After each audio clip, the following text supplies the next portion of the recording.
In today's episode of Rolling? Yeah. Oh. Yeah. The people on the bus go up and down all through the town. The money on the bus goes clink, clink, clink, clink, clink, clink, clink, clink. Hi, how are you? How are you doing? This is the first interview ever. Okay, all those other dudes, they don't know how to interview like us. Alright, it's just one man. Alright, this is just another button-up interview. We have our first guest today. It's Niccolo Sohn. He is a writer-director, also an actor. You may have seen some of his things. How are you doing today? I'm doing pretty well. I'm happy to be here. Alright, first question. So, what's it like to fight kids every day? Fighting kids is just so fun, you know? They really get on your nerves, so giving one a nice little left hook is just fantastic. No. That's my colleague Elijah's MO. He's starting to teach stunts and fight choreography to some of our kids in our kids programs. But fighting kids is fun. They're very enthusiastic and they have a lot of energy. It's just about keeping them focused and keeping them enthusiastic about what they're doing. We want to empower them. If you notice, it's always the kids who win and the kids who are beating us up. So we want to make it fun. We don't want to make it as if they're there for us to bag on them, or use them as punching bags. It's really to empower them, not just to present an image that yes, kids can defend themselves, because it's obviously choreography, but it's about empowering those individual kids and allowing them to gain confidence by learning this choreography, because it really is very difficult stuff. It's very much like dance, and I would know firsthand, dance was very difficult for me. I had 2 left feet when I did musical theater in high school. So fight choreography in the same way like dance can give you a lot of confidence as you develop your coordination. So we have our artists go ahead and draw. Don't show this to the camera, otherwise it won't come true. Okay. This is kind of the future we had thought of you. I think it's fairly accurate to what you described. This is Even Eli's there, look. Eli is there. This is fantastic. And I'm there running to HR. Yeah.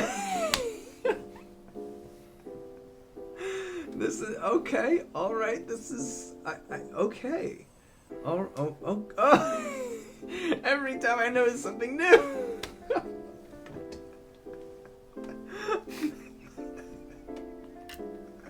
This is ridiculous. It's not that funny, man. What? It's your future. Take it seriously. I'm sorry. This is a very. Are you sure you can? Okay. This is a very great future. I love this. Can I ask you a couple questions about this later? Yeah. Or can I ask you some right now without spoiling it? Yeah. Okay. Who's that?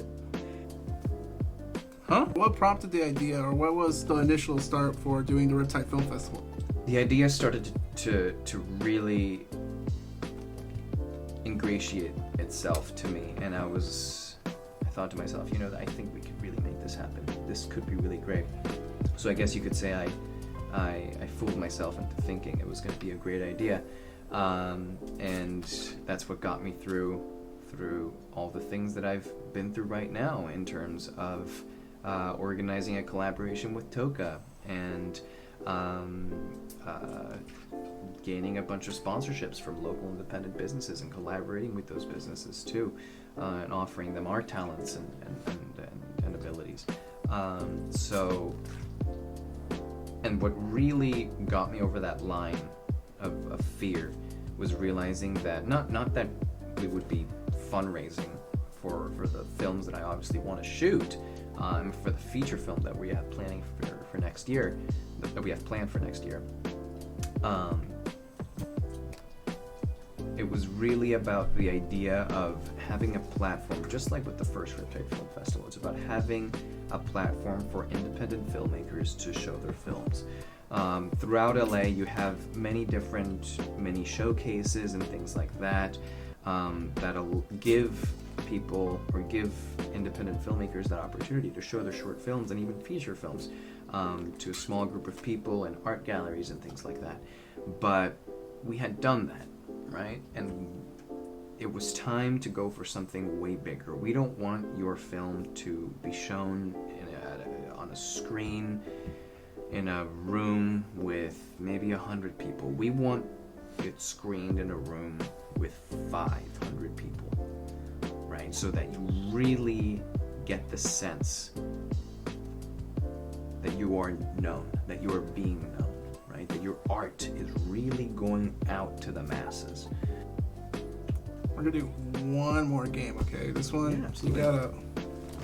Oh, I gotta turn this way. We're gonna look at each other. What do we have this toilet? Hey, we're gonna lock in. We're Okay. gonna look at each other. All right. You're gonna say who I look like in film. I'm gonna say who you look like in film. Okay. You ready? You gotta Right. go. Benicio del Toro. It's really racist.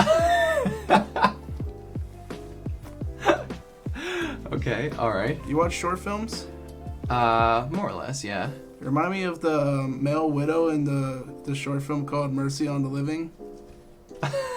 Ha! Just kept crying, and then he assaulted a man in the parking lot. And then it wasn't real. Yeah, that's right. It wasn't real. And I was gonna say there was no assault. There was no assault. I didn't. Yeah. So you think I look like him? Yeah.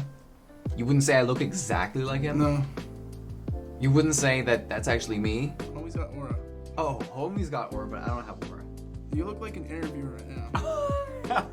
You look like him, I but see. you don't act like him. I do have shorter hair than I had back then. It's true. I do have my afro going. Alright. Now look at everyone in this room. Hello. Who are you choosing as your wingman? My wingman? Yeah. It depends. Are we Cabo? Are we in Prague? We're in the air, dude. Oh, wingman, as in co-pilot. Yeah. Oh, I thought you were talking about a romantic situation. Misogynist, I swear. My co-pilot. Let's see. Michael would be a good co-pilot.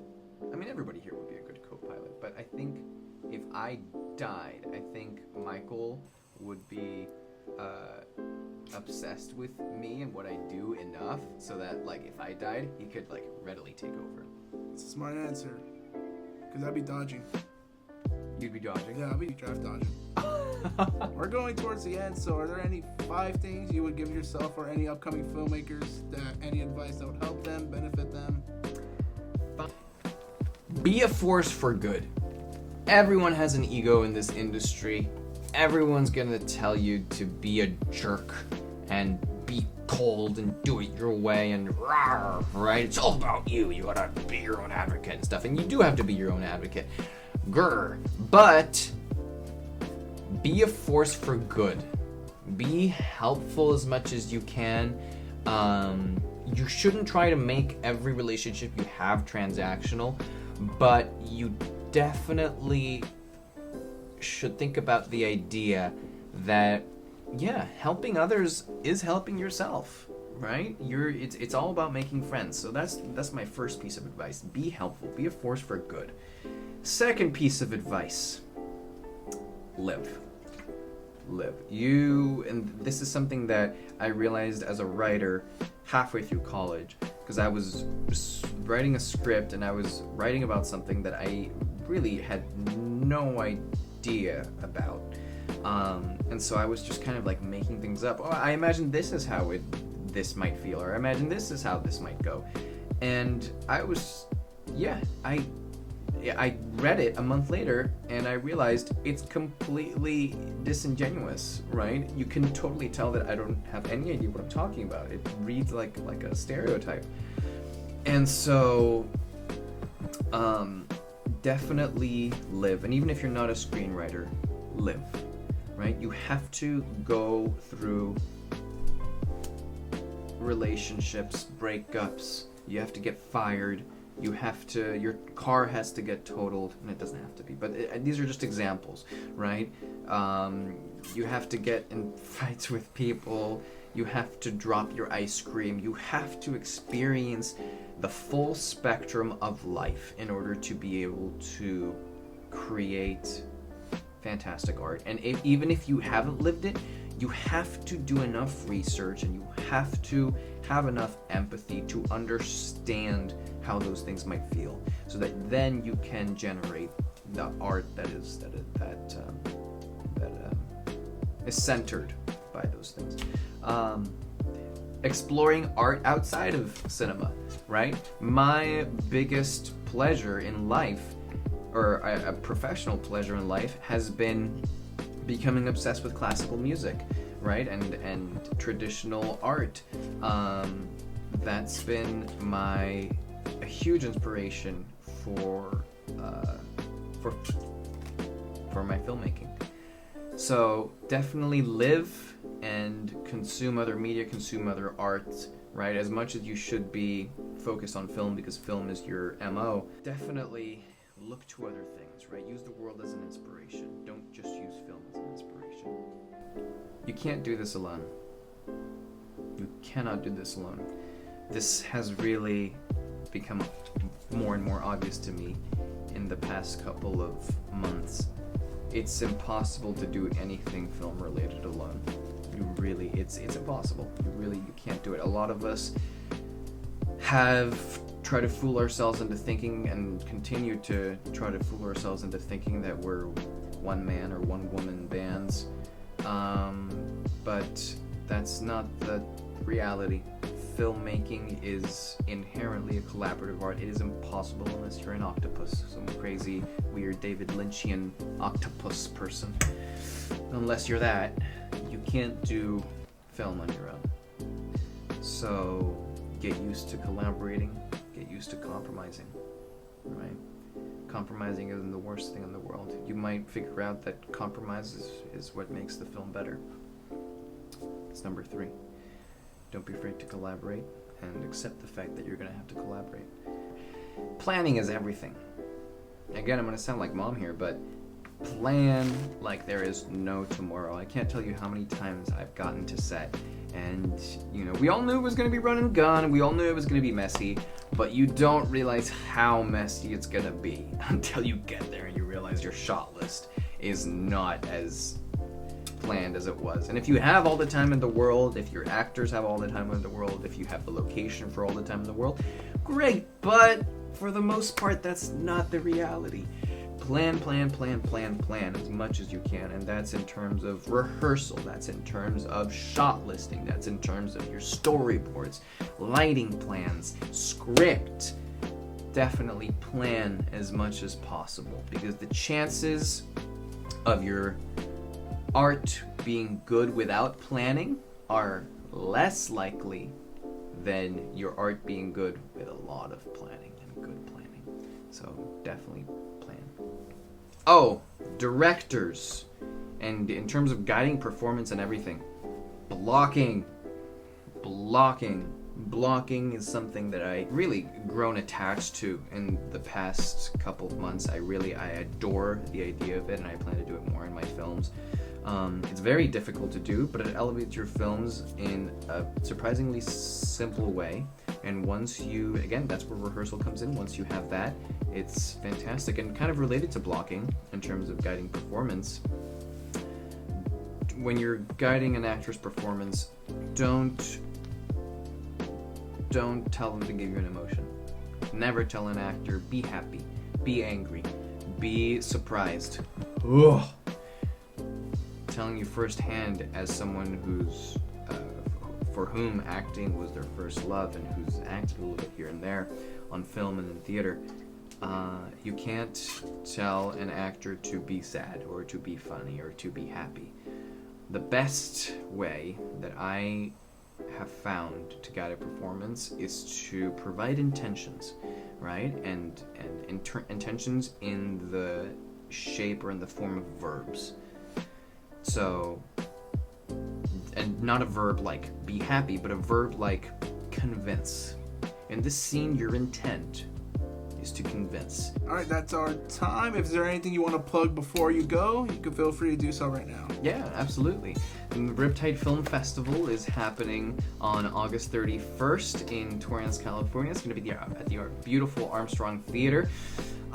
Tickets are on sale right now on Toka's website and also on our website. Link will be somewhere on this post for you to be able to get access to those tickets and reserve your tickets. It's going to be a great night. Hope to see you there. That's our time. This is another Button Up interview. I'm your host, John. Thank you so much for coming by. Thank you, sir. It was a pleasure. Why'd you squeeze my hand? It's a handshake. The fuck, I got rings. You're breaking my fingers here. Sorry, I'm a terrible person.